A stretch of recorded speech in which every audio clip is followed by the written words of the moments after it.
तो नहीं चाहते कि बेटियां देश पे गौरव करें। देखो यहाँ हरियाणा के ज्यादा लोग मुझे दिख रहे हैं, खास के सम्मानित लोग भी हैं, हमारे नेतागण भी हैं।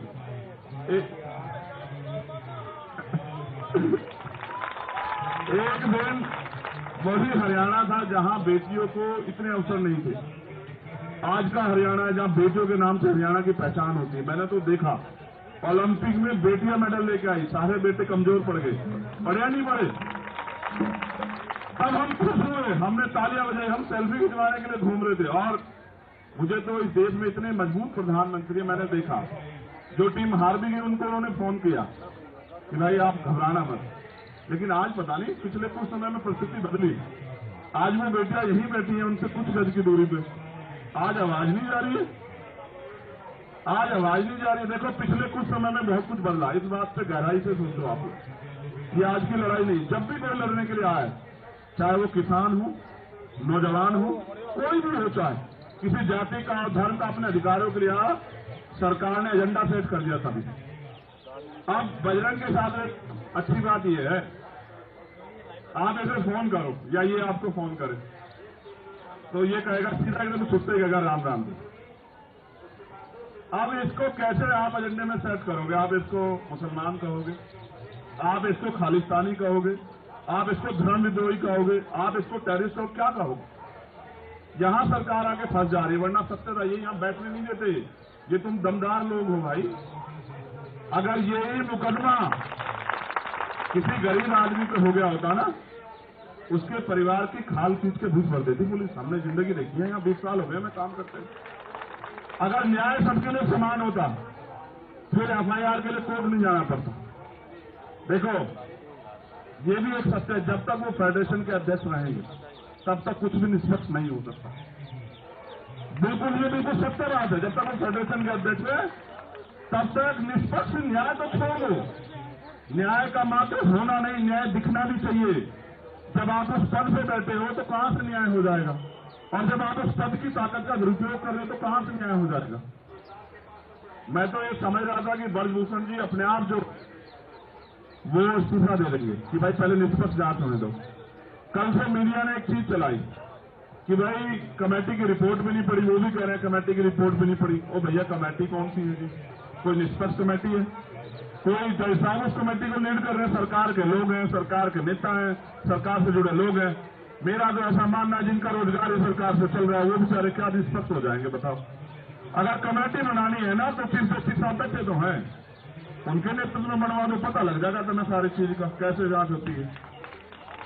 देश के लिए सबसे महत्वपूर्ण बात आज ये है कि देश के जो सुप्रीम कोर्ट के हमारे चीफ जस्टिस हैं उनके वो रीढ़ की हड्डी वाले हैं और यही सरकार के लिए परेशानी है, यही एकमात्र परेशानी है। देखो मैं तो यहाँ मीडिया के लोग बैठे हैं, एक हमारी बहन उधर खड़ी है प्रज्ञा, मैं तो ये कहना चाहता हूँ सुप्रीम कोर्ट के चीफ जस्टिस साहब से भी कि गरीब आदमी सुप्रीम कोर्ट नहीं पहुंच पाता, आपको उसको सरल बनाना चाहिए। 2-3 लाख रुपए नहीं है लोगों के पास कि लोग सुप्रीम कोर्ट आ जाए, जबकि वो न्याय का सबसे बड़ा मंदिर है। अगर कमेटी बनानी है और ब्रजभूषण सिंह जी को सुनेंगे मुझे तो कमेटी बनवा दीजिए ना चीफ जस्टिस साहब के नेतृत्व में, हम भी मान लें। और हम तो क्या कह रहे हैं, हम तो निष्पक्ष जांच की बात कर रहे हैं ना। निष्पक्ष जांच तब होगी जब ब्रजभूषण जी इस्तीफा दे दें। आप मेरी एक बात को गलत साबित कर दो, डिनाई कर दो। अगर यही पोस्टों के एफआईआर किसी और पर हुई होती तो क्या वो आज बाहर घूम रहा होता? क्या बताओ आप सब लोग बता दो। अच्छा देखो, बोल दो सर। अच्छा देखो एक चीज और सुनो, पिछले कुछ समय से ट्रेंड बदला है। आरोपी के पक्ष में पंचायत होती है, आरोपी के पक्ष में डिबेट होती है और हमारी सम्मानित मीडिया खड़ी है, ये उसको डिफाइन करने लग जाते हैं बार बार। देखो भक्ति से काम नहीं चलेगा। भक्ति तो आसाराम जी की भी बहुत लोग करते थे, नहीं करते हैं। बता दो, उदाहरण बता रहा हूं, एक मिनट समय उदाहरण बता रहा हूं आपको। जब तक उन पे कोर्ट का फैसला नहीं आया, जो लोग उनको आरोपी मानते थे उनको पूछते थे, मैं पूछते नहीं पूछते। जब कोर्ट का फैसला आया तभी तो पता लगा ताकतवर है तो क्या अपराध नहीं कर सकता है? क्या धर्म का छोड़ा उड़ने तो अपराध नहीं कर सकता? कर सकता है। हरियाणा के लोग तो राम रहीम जी के गवाह।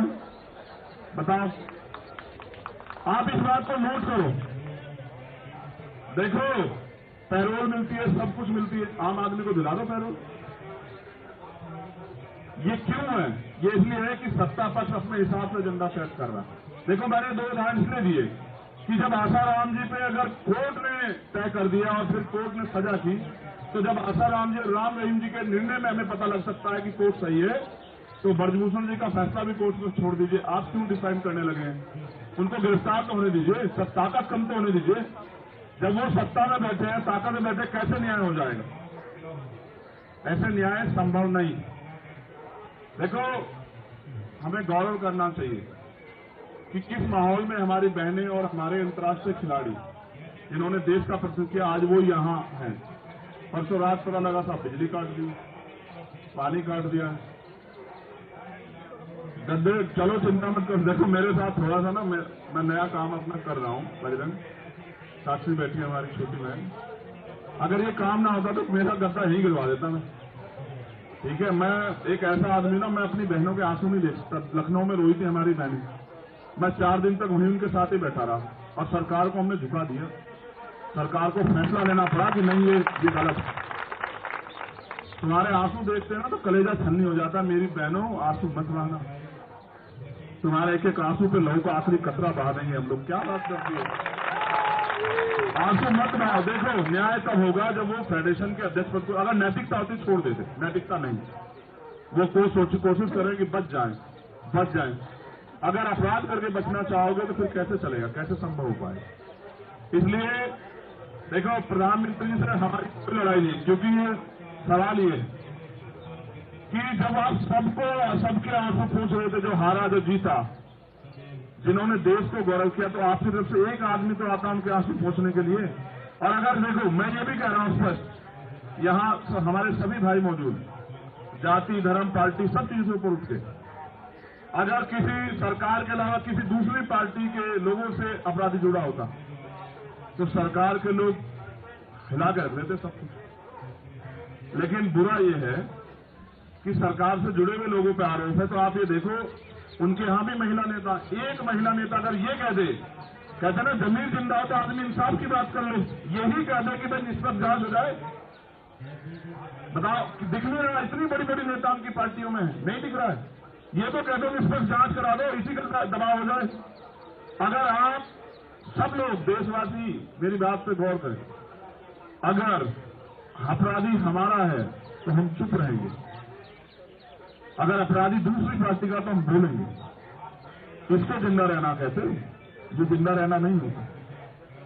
ये तो मुंह दिखाई की बात हुई। मेरा तो ये मानना है, मैं तो अभी अपील करूंगा अपनी महिला नेताओं से जो तमाम पार्टियों में, आओ ना, बैठो इनके बराबर में। आप किसी भी पार्टी में आओ ना, इनके लिए न्याय की मांग करो। अगर आप जिंदा, फिर आपकी उन कुर्सियों में बैठने का कोई फायदा नहीं है।